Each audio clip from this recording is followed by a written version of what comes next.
أعوذ بالله من الشيطان الرجيم. بسم الله الرحمن الرحيم. عبس وتولى أن جاءه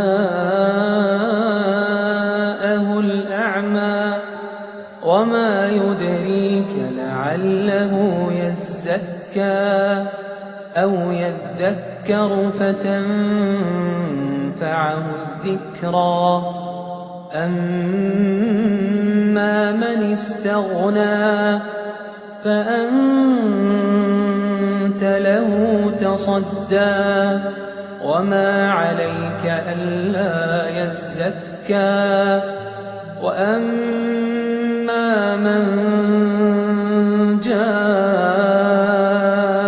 يسعى وهو يخشى فأنت عنه تلهى كلا إنها تذكرة فمن شاء